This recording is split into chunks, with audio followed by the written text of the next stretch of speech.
Sanibonani ngenzeka Mbingelela omkhulu wasemakhosini ndaba enixoxa ngofakazi. Amava ngizokuthanda kwawo uMathule engathi akaboni.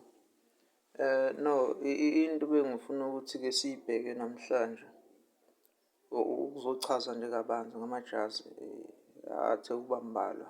But ngizochaza leli kwamanje lika-blue, kwa-right libe ubani? U-yellow kwesokunxele.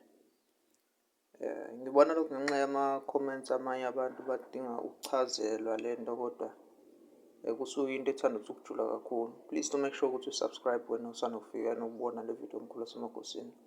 Indaba-ke la, uma linejazi lakho lino-blue kwa-left lino-yellow ngapha, kusho ukuthi into zakho zonke ozenzayo zihamba ngokuqala uthandaze ukhuleke. Kodwa ikakhulukazi sinomoya wamakhosi, ubungoma, obuprofethi noma ubungoma besiZulu. Kusho ukuthi wena ishoba ney'nhloli yizinto eziseduze nawe noma lobo bukhosi busondelene kakhulu nawe.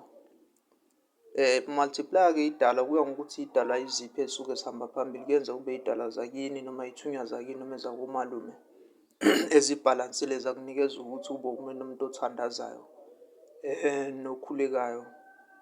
Isisekelo sisuke sihamba size sifike lapho. So ngani zakwethu, make sure ukuthi uma ukuthi uyazi ukuthi unejazi elinjalo, find out kabanzi ukuthi isona siphi isidalwa esakomalume noma esakini ohambisana naso kuyisona sona esikuphethe, noma esizala ugogo wakho noma esizala ugogo wakomalume bakho noma esizala ugogo kababa wakho.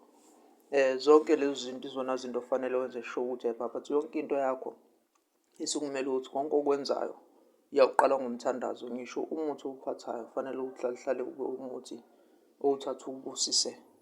Isiwasho yonke into oyenzayo ihamba nje ngokukhuleka. Ngisho noma uzohlola uzopula, uzawubamba zonke izinto zakho zihambe ngomthandazo. Ngiyathokoza ingane zakuthi umkhulu wasemakhosini lo ndaba enhloko ngofakazi. Ngithemba ukuthi abantu abaningi izobasiza le video